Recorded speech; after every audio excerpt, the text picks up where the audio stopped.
Vamos dar continuidade às funções e modelos, agora na aula 2. Modelos matemáticos, uma lista de funções essenciais. O que seria um modelo matemático para a gente? É uma descrição matemática, frequentemente por meio de uma função ou de uma equação, de um fenômeno do mundo real, como o tamanho de uma população, a demanda de um produto, a velocidade de um objeto caindo, a concentração de um produto, uma reação química, a expectativa de vida de uma pessoa ao nascer e o custo da redução dos poluentes. O propósito desses modelos é entender o fenômeno e talvez fazer previsões sobre o seu comportamento futuro.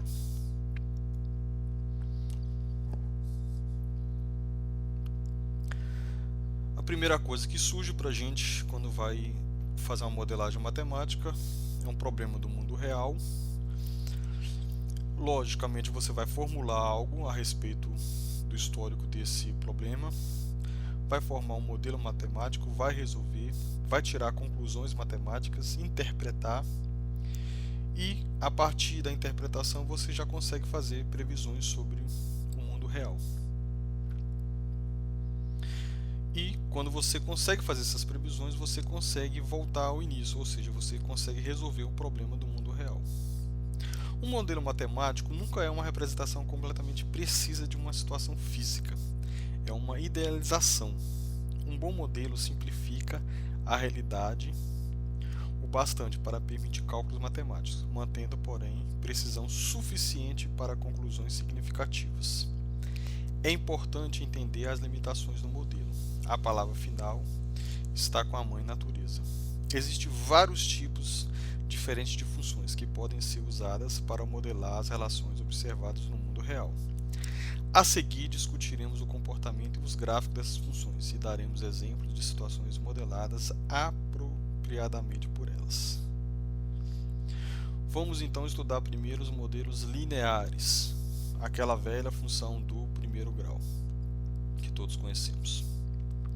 Quando dizemos que y é uma função linear de x, queremos dizer que o gráfico de uma função é uma reta. Assim, podemos usar a forma inclinação e intersecção da equação em uma reta para escrever a fórmula para a função, como f de x é igual a mx mais b, ou ax mais b, como alguns alunos estão acostumados, ou mx mais n, que é mais utilizado na geometria analítica, onde m é o coeficiente angular da reta e b é a interseção com o eixo y. Uma característica peculiar das funções lineares é que elas variam a uma taxa constante. Por exemplo, a figura 2 mostra o gráfico da função linear f de x igual a 3x menos 2 e uma tabela de valores amostrais. Se nós olharmos só para o gráfico, podemos ver que a reta em azul intercepta o eixo y exatamente em menos 2. É onde nós temos o valor de b na nossa função. E y é igual a 3x menos 2, o 3 é nosso coeficiente angular. O que significa esse 3?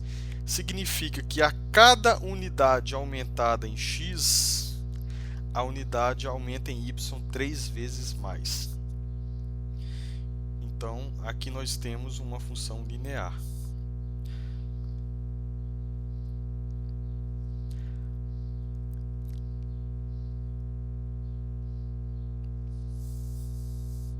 Vamos ao primeiro exemplo, então. À medida que o ar seco move-se para cima, ele se expande e esfria. Se a temperatura do solo for 20 graus Celsius e a temperatura a uma altitude de 1 km for 10 graus Celsius, expresse a temperatura T em graus como uma função da altitude h, supondo que o modelo linear seja apropriado. Faça o gráfico da função da parte A, o que a inclinação representa. Qual a temperatura a 2,5 km de altura? Vamos à resolução. Como estamos supondo que t é uma função linear de h, podemos escrever que temperatura é igual a mha, onde h é a altura, mais b. Também não é dado que t igual a 20 quando h é igual a 0. Então, se nós substituirmos, vai ficar 20 é igual a m vezes 0 mais b. Logo, nós chegamos à conclusão que a intersecção com o eixo y é b igual a 20. Também nos é dado que T é igual a 10 quando a altura é igual a 1, ou seja, a temperatura é 10 quando a altura é igual a 1. A partir disso, voltamos a substituir. No lugar do T colocamos 10, o M continua M, vezes H, que é 1, mais o 20 que nós já encontramos na função anterior. Com isso, nós temos uma equação do primeiro grau, onde nós podemos resolvê-la e, consequentemente, encontramos o M igual a menos 10. Ou seja, significa que a cada uma unidade da altura aumentada, a temperatura cai em 10 graus Celsius. Certo? Então, nós temos aqui um modelo matemático para trabalhar esse fenômeno aqui. T igual a menos 10H mais 20. A partir disso, nós podemos construir um gráfico.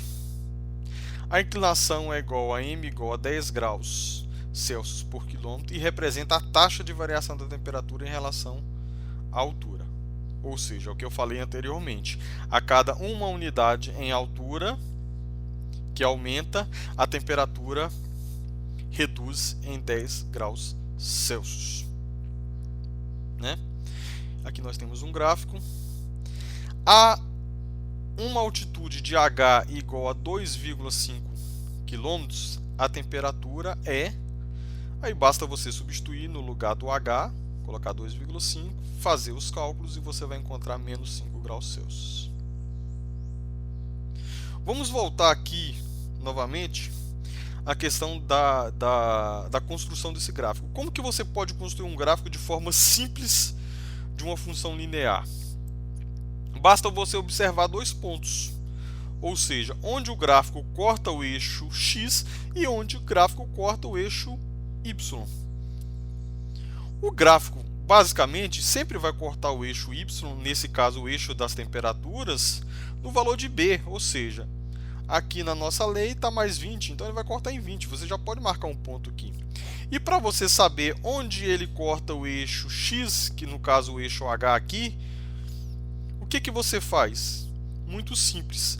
Quando ele corta o eixo x, qual o valor de y nesse ponto? Sempre será 0. Então basta você pegar a sua função, quando eu falo função, estou falando de t. Pega a sua função igual a 0. Se você igualar a sua função a 0, nós vamos obter 0 é igual a menos 10h mais 20. Passo o menos h para cá, vai ficar 10h igual a 20. Passo o 10 dividindo e nós teremos exatamente igual a 2, ou seja, a nossa função corta o eixo x em 2. Aí você só traçar a sua reta. Com um detalhe, nesse caso a gente fala traçar reta porque é uma função linear, mas nós temos que entender que uma função linear, ela pode ser, o desenho dela pode ser uma reta, ou seja, não tem nem início nem fim, pode ser uma semi-reta que tem origem num determinado ponto e direções, tanto para a direita ou para a esquerda. E nós temos também o segmento de reta, onde tem começo e tem fim. Nesse caso desse gráfico aqui, ele é um gráfico que a nossa altura aqui começou a partir de 0. Porque se você voltar aqui atrás,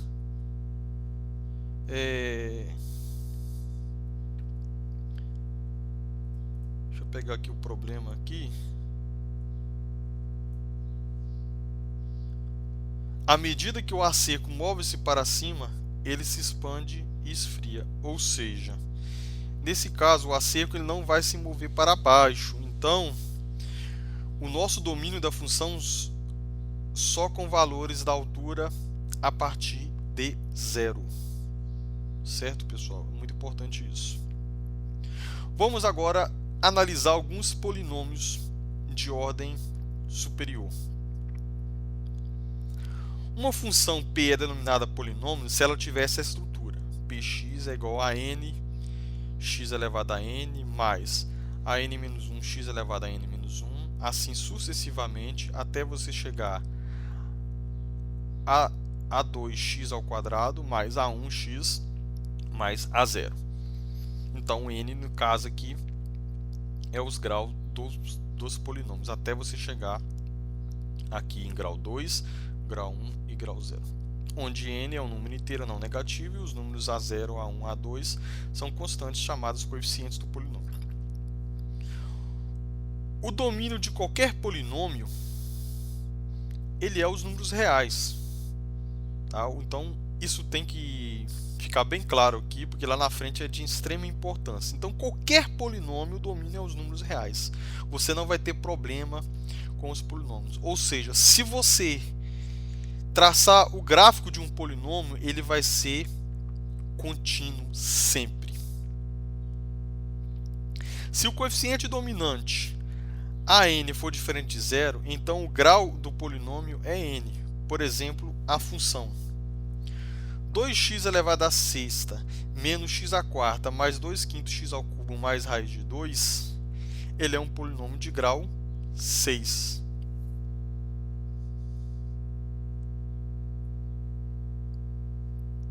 Um polinômio de grau 1 é da forma px igual a mx mais b, ou seja, uma função linear. Portanto, é uma função linear. Um polinômio de grau 2 é da forma px igual a x ao quadrado mais bx mais c, e é chamado de função quadrática. Então aqui nós temos dois exemplos de funções quadráticas, certo? A primeira aí, nós temos o gráfico da função y igual a x ao quadrado mais x mais 1, e no segundo aqui nós temos o gráfico de uma função y igual a menos 2x ao quadrado mais 3x mais 1. E sempre os gráficos das funções quadráticas são chamados de parábolas. Um polinômio de terceiro grau tem a forma de ax ao cubo mais bx ao quadrado mais cx mais d, com a diferente de zero. Lógico, se o a for igual a zero, ele anula o x ao cubo e ela continua sendo uma função do segundo grau. Então, por isso que o a tem que ser diferente de zero. Assim também como na função quadrática, né? Olha, voltando aqui na função quadrática, só para a gente expressar aqui, a concavidade da função, se o valor de a for positivo, a concavidade é voltada para cima. Se o valor de a for negativo, a concavidade é voltada para baixo. Tá? Uma função de terceiro grau aqui é uma função cúbica. O gráfico de uma função cúbica na parte A e os gráficos na função de quarto e quinto na parte B e C. Então nós temos aí uma função cúbica x ao cubo menos x mais 1, nós temos o gráfico dela, é polinomial. Aqui também nós temos a função x à quarta menos 2x ao quadrado mais x, é uma função do quarto grau. E aqui nós temos uma função 3x à quinta menos 25x ao cubo mais 60x, que é uma função do quinto grau. Todas elas polinomiais, ou seja, todas elas continuam uma linha com domínio infinito, ou seja, pertencente aos números reais. Vamos trabalhar o exemplo 4. Uma bola é solta a partir do posto de observação no topo de uma torre CN, 450 metros acima do chão. A sua altura h acima do solo é registrada em intervalos de 1 segundo na tabela 2. Encontre um modelo para ajustar os dados e use-o ele para prever o tempo após o qual a bola atinge o chão. Então nós temos aí o tempo decorrido onde essa bola é solta e a altura que ela vai atingindo. Ou seja, vamos fazer um diagrama de dispersão da figura na figura 9 e observar um modelo linear não apropriado. Desculpa, vamos fazer um diagrama da dispersão da figura 9 e observar que um modelo linear não é apropriado, ou seja, isso não representa uma reta.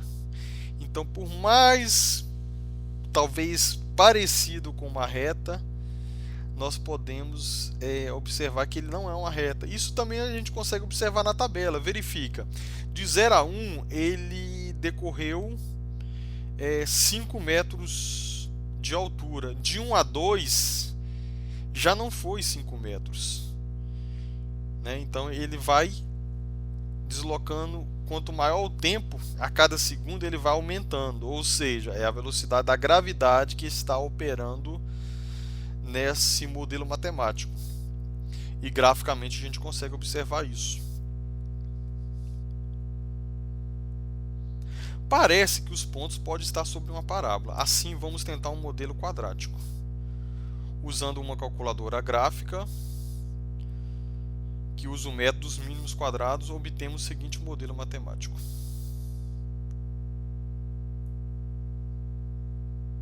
A bola atinge o chão quando h é igual a zero. Assim, resolvemos o modelo matemático. H é igual a 449,36 mais 0,96t menos 4,90t ao quadrado. Então, no caso, a calculadora que nos deu essa fórmula aqui, tá? Foi feita pela parte gráfica. Em cima dessa fórmula, a bola atinge o chão quando a altura é igual a zero. Assim, resolvemos a equação quadrática. É só igualar a zero, resolver por Bhaskara,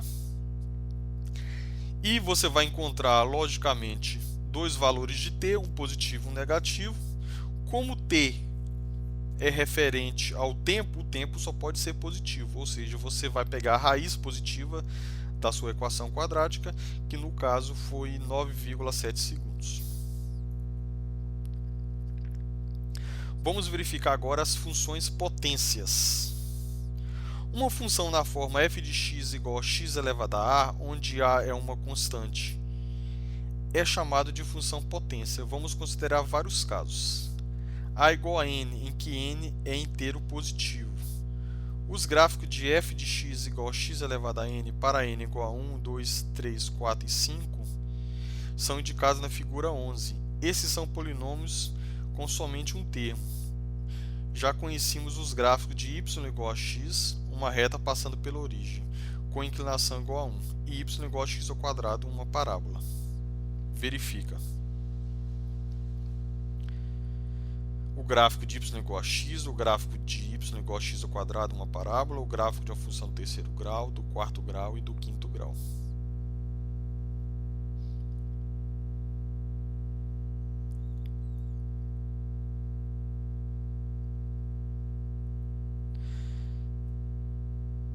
A forma geral do gráfico de uma função potência, f de x igual a x elevado a n, depende de n ser par ou ímpar. Se n for par, então f de x é igual a x elevado a n será uma função par. O seu gráfico será similar ao da parábola y igual a x ao quadrado. Se n for ímpar, então f de x é igual a x elevado a n. Será uma função ímpar e seu gráfico será similar ao y igual a x ao cubo. Se nós voltarmos aqui, nós conseguimos perceber exatamente que a construção, se você construir do lado direito do eixo y, a sua função, se ela for ímpar, por exemplo, a primeira y igual a x, o outro gráfico é só você girá-lo 180 graus que você constrói o restante. Se for par, y igual a x ao quadrado, que nesse caso aqui, é só você fazer o simétrico dela do outro lado, correspondente, o espelho.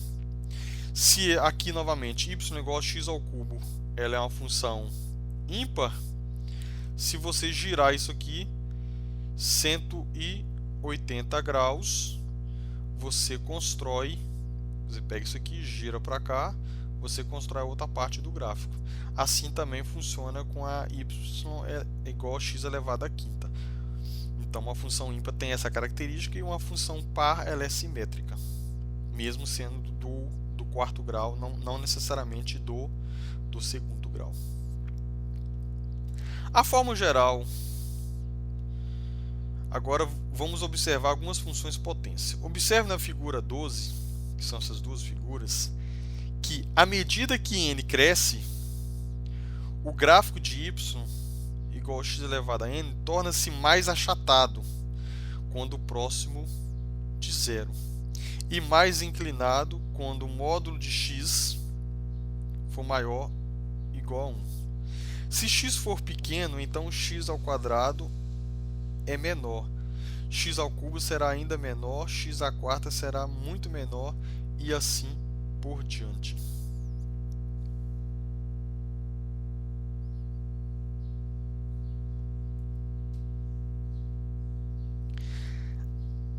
A igual a 1 sobre n, onde n é inteiro positivo, ou seja, a função f de x é igual a x elevado a 1 sobre n, ou raiz de índice n de x é uma função raiz. Para n igual a 2, ela é uma função raiz quadrada, f de x igual a raiz de x, cujo domínio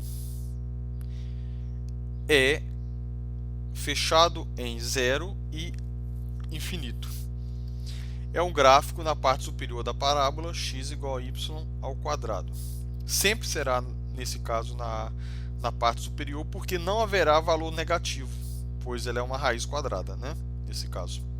E você observa que o domínio a partir de zero, não existe valores anteriores a zero, porque anteriores a zero tornaria a nossa função uma raiz negativa que não é definida dentro dos números reais.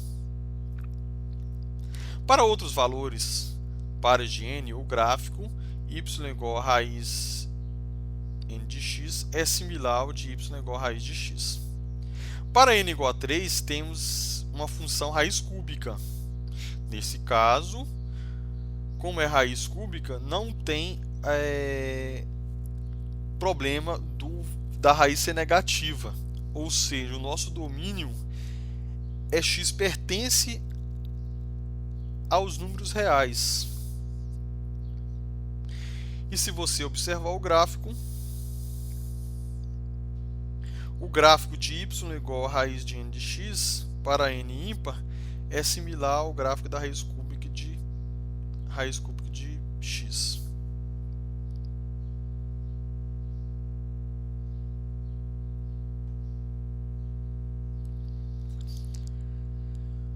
Vamos ver o gráfico de uma função recíproca. f de x é igual a x elevado a menos 1.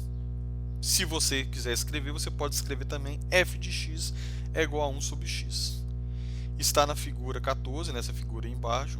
Seu gráfico tem a equação y igual a 1 sobre x, ou xy é igual a 1, ou produto de xy é igual a 1.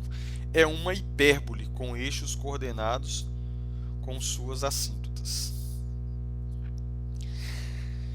Observe o seguinte nesse gráfico. Eu vou deixar mais para frente que nós vamos analisar a forma desses gráficos mais adequada. Então aí só está mostrando mesmo o gráfico de uma função recíproca, tá? Os detalhes de como fazer esse gráfico ficará para questões mais para frente, ok?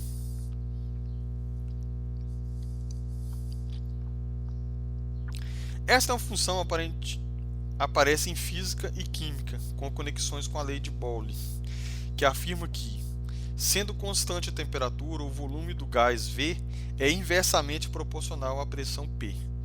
V é igual a C sobre P, onde C é uma constante. Assim, um gráfico de V, com uma função de P, tem o mesmo formato geral da metade direita da figura 14, ou seja, logicamente, os valores positivos, né? Funções racionais. Quais são as funções racionais? Uma função racional f é a razão de dois polinômios, ou seja, a razão de dois polinômios não significa que a função é contínua. A função será sempre contínua quando ela for polinomial. Agora, na divisão de dois polinômios, ela não é mais uma função contínua. Ou seja, o polinômio da parte do denominador, ele tem que ser diferente de zero. Ou seja, QX tem que ser diferente de zero. Um exemplo simples de uma função racional é a função f de x é igual a 1 sobre x, cujo domínio é x diferente de zero. Esta é uma função recíproca, cujo gráfico está na figura anterior que nós vimos. A função f de x igual a 2x² menos x² mais 1 sobre x² menos 4 é uma função racional com domínio x diferente de mais ou menos 2. Como que se encontra esse domínio? É só você pegar o denominador x² menos 4 diferente de zero, dizer que ele é diferente de zero, e como esse polinômio é um polinômio do segundo grau, você iguala a zero, acha as raízes dele, ou seja, as raízes é onde ele é zero. Então as raízes dele é mais ou menos 2. Então ele vai ser zero em mais ou menos 2, ou seja, significa que o domínio dessa função é qualquer x pertencente aos números reais, porém diferente de mais ou menos 2. O gráfico dessa função é mostrado na figura abaixo. E o que é interessante, quando você tem uma função e quer dar uma analisada no gráfico dela, ver o gráfico dela, você pode usar o software GeoGebra, digita o gráfico dela lá, o software vai te dar o gráfico para você poder fazer uma análise mais detalhada, ou você também pode criar esses gráficos, né? O que a gente vai aprender lá na frente quando estudar derivadas é uma forma mais específica para desenhar alguns tipos de gráficos. Funções algébricas. Uma função f é chamada função algébrica se puder ser construída por meio de operações algébricas, como adição, subtração, multiplicação, divisão e extração de raízes a partir de polinômios. Toda função racional é automaticamente uma função algébrica. A seguir, alguns exemplos. Então nós temos aqui f de x igual a raiz quadrada de x ao quadrado mais 1, g de x igual a x² menos 16x ao quadrado sobre x mais raiz de x, mais x menos 2 que multiplica a raiz cúbica de x mais 1. São exemplos de funções algébricas ou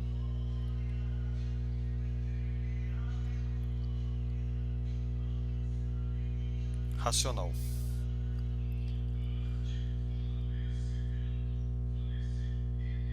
Quando trabalhamos com funções algébricas, no capítulo 4, veremos que seus gráficos podem assumir diversas formas, ou seja, lá na frente que a gente vai analisar melhor os gráficos. A figura 17 ilustra algumas dessas possibilidades. Então nós temos alguns gráficos aí de algumas funções algébricas. E igual eu falei, quando você tiver algum gráfico, quiser verificar a forma dele, vai no GeoGebra, digita e dá uma analisada melhor. Um exemplo de função algébrica ocorre na teoria da relatividade. A massa de uma partícula com velocidade v é. Massa é igual a massa inicial sobre raiz de 1 menos v ao quadrado sobre c ao quadrado, onde m0 é a massa da partícula em repouso, ou seja, a massa na velocidade inicial, quando começa a operação. C é igual a 3,0 vezes 10 elevado a quinta km por segundo, é a velocidade da luz no vácuo.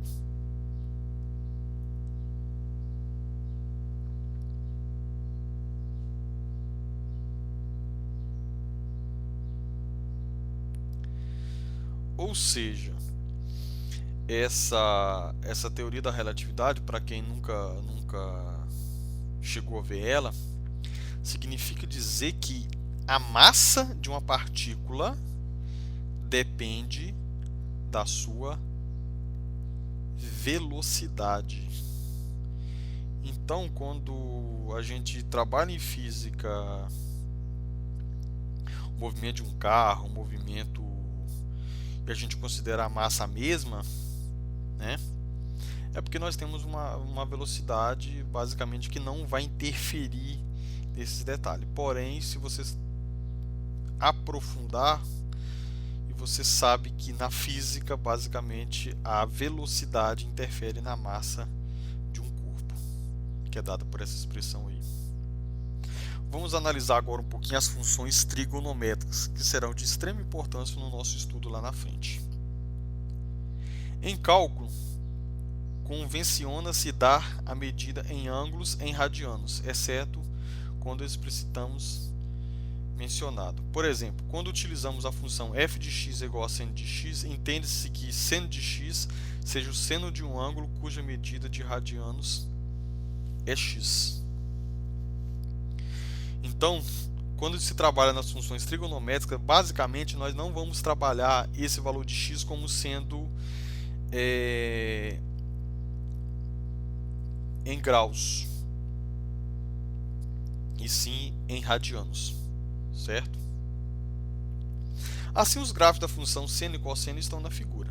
Nós temos um gráfico de uma função seno em cima e um gráfico da função cosseno embaixo. Basicamente, se você analisar, na origem a função seno igual a 0 e a função cosseno igual a 1. É uma boa diferença entre as duas funções. Observa que tanto para a função quanto para a função cosseno, tanto para a função seno quanto para a função cosseno, o domínio é os números reais. E a imagem é o intervalo fechado de -1 até 1. Dessa forma, para todos os valores de x, temos que seno de x é maior ou igual a -1 e menor ou igual a 1. E a mesma coisa para cosseno. Cosseno de x é maior ou igual a -1 e menor ou igual a 1. Ou em termos de valores absolutos, significa dizer que o módulo de seno de x é menor ou igual a 1 e o módulo de cosseno de x é menor ou igual a 1. Além disso, os zeros da função seno ocorrem nos múltiplos inteiros de π, isto é, seno de x é igual a 0 quando x é igual a n vezes π, n sendo um número inteiro.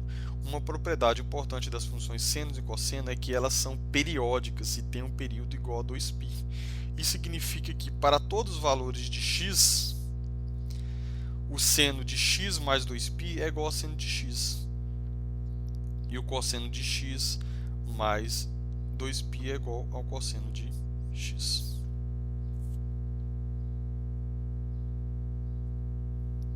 A função tangente relaciona-se com funções seno e cosseno pela equação. Tangente de x é a razão entre o seno de x pelo cosseno de x. E seu gráfico é ilustrado na figura 19. Ela não está definida quando o cosseno de x é igual a 0, pois o cosseno de x ele é o denominador, né? Sua imagem é os números reais. Então o domínio já não é um domínio dos números reais, ou seja, ela vai ter problema exatamente no cosseno de x, onde o cosseno de x é igual a 0. Né? E onde o cosseno de x é igual a 0, ela vai sofrer com diversas assíntotas verticais, nesse caso aqui. Então ela vai ser em π sub 2, em 3π sub 2 e assim sucessivamente se você trabalhar para valores de x maiores. Né? Então ela vai ser de π sub 2, mais ou menos, né? E 3π sub 2. Observe que a função tangente tem período igual a π. Então a tangente de x mais π é igual a tangente de x para todo x. As três funções trigonométricas remanescentes, cossecante, secante e cotangente, são recíprocas das funções seno, cosseno e tangente. Né? São funções inversas no caso, né? Vamos chegar agora às funções exponenciais. As funções exponenciais são da forma f de x igual a elevado a x, em que a base a é uma constante positiva. Os gráficos de y igual a 2 elevado a x, y igual a 0,5 elevado a x são indicados na figura. Com um detalhe, esse valor de a positivo, por que esse valor de a não pode ser negativo? Suponhamos a seguinte situação. Suponhamos que esse expoente x seja igual a meio e a base seja negativa. Um número negativo elevado a meio, ele significa dizer que você tem uma raiz quadrada de um número negativo. Isso não é definido nos números reais. Então, por isso que ele vem explicitando aqui pela definição que as funções exponenciais, a base é positiva, ou seja, maior que zero, e também não pode ser zero nesse caso, e também ele tem que ser diferente de 1. Né? Essa base tem que ser diferente de 1, pois o número 1 elevado a qualquer expoente sempre será 1, seja negativo ou positivo. Então aqui nós temos uma função crescente e uma função decrescente. Ou seja, o que torna uma função exponencial crescente e decrescente? Basicamente é sua base. Se a base for maior do que 1, ela é crescente. Lógico, para que o expoente seja um número positivo. E se a base for um número maior que 0 e menor que 1, ela sempre será uma função decrescente se o seu expoente for um valor positivo. As funções exponenciais são úteis na modelagem de muitos fenômenos naturais, como crescimento populacional, A maior que 1, e decaimento radioativo, quando A menor que 1. Menor que 1 e maior que 0, certo? Completando aqui, corrigindo essa parte aqui. Funções logarítmicas. Funções logarítmicas, f de x é igual a log de x na base A, onde a base é uma constante positiva, são inversas das funções exponenciais. A figura 21 mostra o gráfico de 4 funções logarítmicas com várias bases. Em cada caso, o domínio parte-se de zero aberto, certo? Tem que ser aberto em zero e aberto no infinito. E a imagem, nesse caso, a imagem ela é os números reais. Voltando aqui na função exponencial, só para você verificar uma coisa aqui, nesse caso aqui é interessante você saber que esse gráfico aqui, por exemplo, ele nunca vai tocar esse eixo X. Esse eixo X aqui ele nunca vai tocar. Esse eixo X aqui funciona-se como fosse uma assíntota horizontal, tanto para a crescente quanto para a decrescente. Lembrando que se essa função, por exemplo, for do tipo y igual a 2 elevado a x mais 3, a assíntota, no caso, ele não ficaria próximo aqui de x, ficaria uma função constante imaginária aqui, igual a 3, e ela passaria 3 unidades para cima, ou seja, a nossa curva também não tocaria essa reta em 3, formando assim uma assíntota horizontal 3, y igual a 3. E a mesma coisa podendo ser negativa, vamos supor y igual a 2 elevado a x menos 5. Essa função estaria 5 unidades abaixo do eixo x. Ela cortaria o eixo x, mas ela não cortaria a função y igual a menos 5. Ou seja, criaria-se uma assíntota horizontal em menos 5. A partir daí, nós também podemos ver que nas funções logarítmicas acontece a mesma coisa. Só que nesse caso, como ela é inversa, a assíntota passa de horizontal para uma assíntota vertical. Ou seja, todas essas funções apresentadas aqui, por isso que o domínio dela é a partir de zero. O zero não entra, pois ela não toca o eixo y em nenhum ponto. Ela desce infinitamente aqui para baixo, mas ela não toca o eixo y. Então esse eixo y aqui, ele funciona exatamente como uma assíntota vertical. Porque, por exemplo, você tem uma função aqui, essa função aqui em preto, é y igual a log de x na base 10. Se fosse y igual a log de x na base 10 mais 3, essa linha aqui, nós teríamos uma linha traçada aqui, verticalmente, para x igual a 3, traçando aqui, e essa linha não tocaria essa função x igual a 3. Essa função não, esse gráfico x igual a 3, que não seria função, né? Aí nós temos um exemplo aí para a gente trabalhar. Classifica as funções a seguir em dois tipos discutidos. Então, nós temos aqui na letra A uma função potência, uma função exponencial, no caso, né? Aqui é uma função exponencial, aqui uma função potência, aqui uma função algébrica ou racional e aqui uma função polinomial, né?